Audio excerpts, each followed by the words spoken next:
Uh, so my first question would be, how good do you know our colleague from Croatia, Drago Hedel, his work situation, and quite a few threats he's facing because of this work? Well, I have known Drago Hedel for many, many years. He's been one of the leading independent journalists in the region, and has played a courageous role with him and his newspaper Feral Tribune over the years. And so therefore I'm very, very concerned to learn that he is under pressure and being attacked because of his journalism. I'm very concerned about it altogether. And I think many people who have worked with him over the years will be shocked to learn that he is being, apparently on the face of it, victimized for his independent journalism. His case is, as it seems, not alone, especially in this region of Western. I think one of the problems is that during the 1990s, when many journalists were struggling to maintain professional credibility and independence during the war, Drago was one of those who was absolutely determined to be professional, to make sure that there was an independent media functioning. And he made many attacks on the enemies of democracy and people who were undermining by their immoral behavior the process of peace and democracy in the region.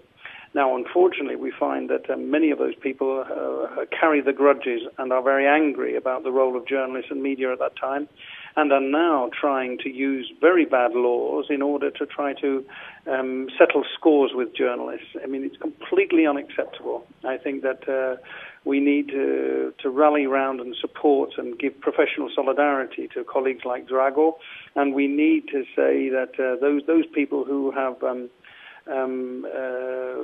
been guilty of offences against democracy during this really difficult period should be discouraged from taking action against journalists and should not in any way be successful in any of their actions.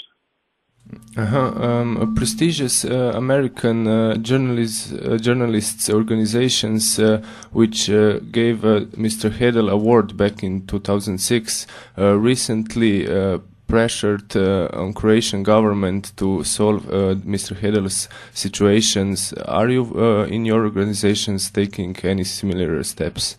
Well, I think what we've got a major meeting of our European board at the end of next week.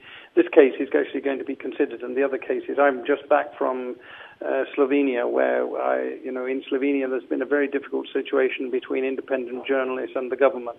We have the difficulties in Croatia. We have problems continuing in other parts of the region. It seems to me that we need to take new initiatives to support independent journalism throughout these countries. And the case of Drago Hedel is actually going to be chief among those that we'll be looking at. So we will be applying pressure on the Croatian government to put an end to these legal actions which are designed to stifle independent journalism and to victimize good, courageous colleagues. We know that Croatia is pretending to get membership of European community.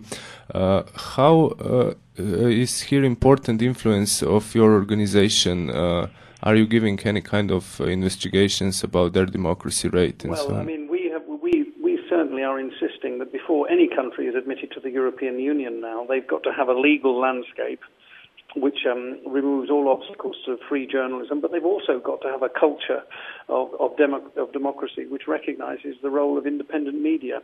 And it seems to me that the persistent intimidation of people like Drago Hedel reflects very badly on Croatia and the quality of Croatian democracy. And we will certainly want to see evidence from the authorities that they're going to stop this process of victimization, because if they don't, it surely will undermine their capacity to be a credible candidate for membership of the European Union. You said that also in our country, Slovenia, you have a lot of complaints about the state of our journalism. Yes. But we're right now even presiding the European Union.